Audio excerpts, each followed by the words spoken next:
Don in London, hello. It's November the 11th, 2009. Actual Remembrance Day, 11/11.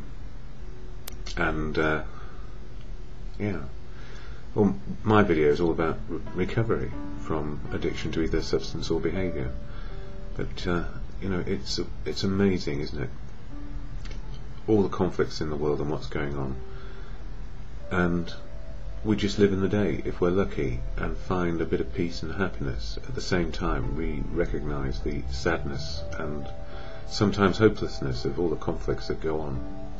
And on a personal level, you know, the conflict inside with addiction to either substance or behaviour and recovery is quite difficult in the early days. And it's always amazing to hear stories of how people have overcome their addiction in the sense that they get a daily reprieve.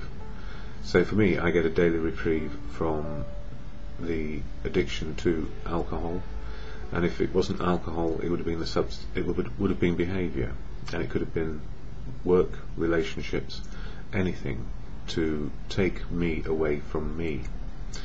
And these days I keep with a program which helps me do that.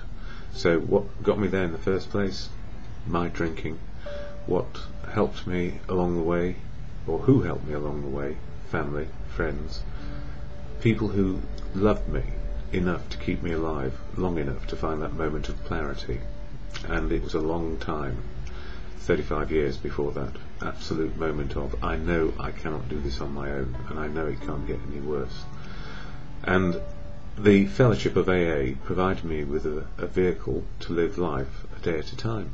A vehicle or a program of 12 steps of action to change my attitude and behaviour any time of day. So a living program, a living experience. And I'm extraordinarily grateful, and I share about AA, the fellowship, what it can do for me. I never speak for it. It's one of those things we do not do, but I can share how it has helped me in my life on a daily basis. And, of course, it's full of unique, authentic people who can speak for themselves where they choose. And that is the greatest gift, to get ourselves back to a place where we feel able to make some sort of decision on a daily basis, a choice to live sober, so the rest of life can work. And I was talking to a friend yesterday, and they were putting all sorts of things up as immediate concerns about their life circumstances. And they were forgetting the most important one, in many ways, is to remain sober, so life choices can happen. And when we put anything before sobriety, then we tend to find ourselves in a jam and facing probably collapse in some way, if we're not careful, and worse, relapse. So AA saves my life on a daily basis, gives me back my choices to live as best I can. And I share the AA statement of intent here and some of the readings that are available to anyone, anywhere, sober or not, about how life can be. And the AA preamble or statement of intent goes like this, and I share it because it slows me down into the moment of now. Alcoholics Anonymous is a fellowship of men and women who share their experience, strength and hope with each other, that they may solve their common problem and help others to recover from alcoholism. The only requirement for membership is a desire to stop drinking. There are no dues or fees for AA membership. We are self-supporting through our own contributions. AA is not allied with any sect, denomination, politics, organisation or institution, does not wish to engage in any controversy, neither endorses nor opposes any causes. Our primary purpose is to stay sober and help other alcoholics to achieve sobriety.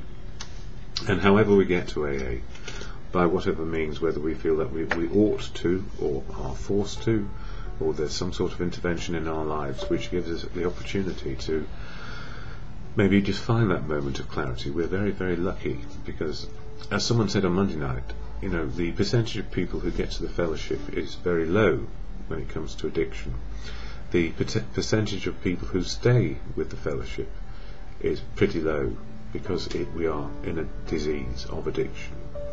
And then those who stay and continue along a line of sobriety are a very, very small minority. And my hope is that a lot of people who do not like the fellowship find some other means of staying sober and don't go back over and over again and face an early end to life.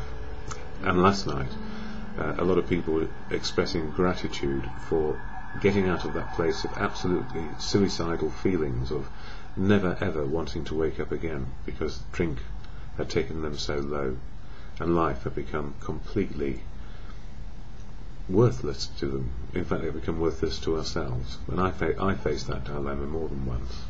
And the gift today is that we are on the road of happy destiny. And if I share from As Bill Sees It, this one here, you can understand why I'm saying these things probably.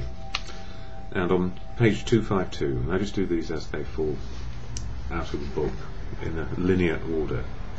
It says, "Alone no more.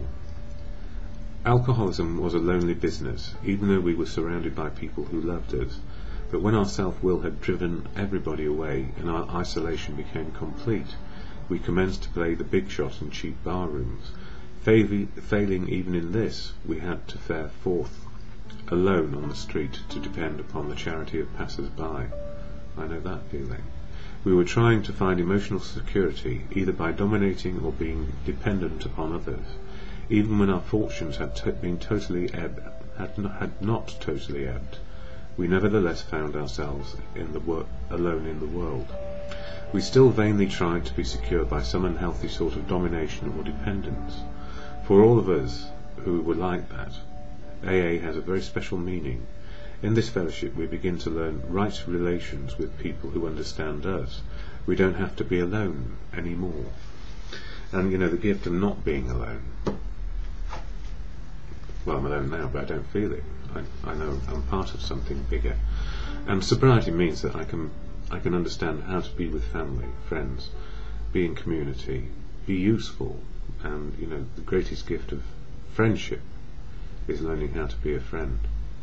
And in this book, Daily Reflections, November 11th, is all about self-acceptance. And it mentions God. And it's the God of your understanding. For me, it's God is truth, God is love, and God works through people. And it says this: self-acceptance. We know that God lovingly watches over us. We know that when we turn to Him, all will be well with us, here and hereafter. And that applies whether you're a God believer or not, actually, in terms of good conscience. I pray for the willingness to remember that I am a child of God, a divine soul in human form, and that my most basic and urgent life task is to accept, know, love and nurture myself. As I accept myself, I am accepting God's will, nature and providence. As I know and love myself, I am knowing and loving God, again, nature and providence. As I nurture myself, I am acting on God's guidance, which is doing the next right thing for me. And I pray for the willingness to let go of my arrogant self-criticism and also the criticism of others, and to praise God by humbly accepting and caring for myself, which then means I can care for others as well. So, what a gift is this? Just to have a bit of self-acceptance. And for 35 years I didn't, because I was trying to be perfect, trying to be whatever you wanted me to be, trying to be whatever I thought I ought to be. And I know life experience can say to us, regarding a belief in a higher power, that based on life experience we can be agnostic, atheist or believers. And what I come to understand always, as Gandhi said, God is truth, God is love, God works through people. If we are open to what is in the universe, nature and providence, we are probably on the right path and accepting of our right size and the right size of other people. So I end these videos with the serenity prayer to acceptance, no matter what your belief or understanding right now, because acceptance is of where we are now. God, grant me the acceptance, grant me the serenity to accept the things I cannot change, courage to change the things I can, and the wisdom to know the difference for me is simply just for today.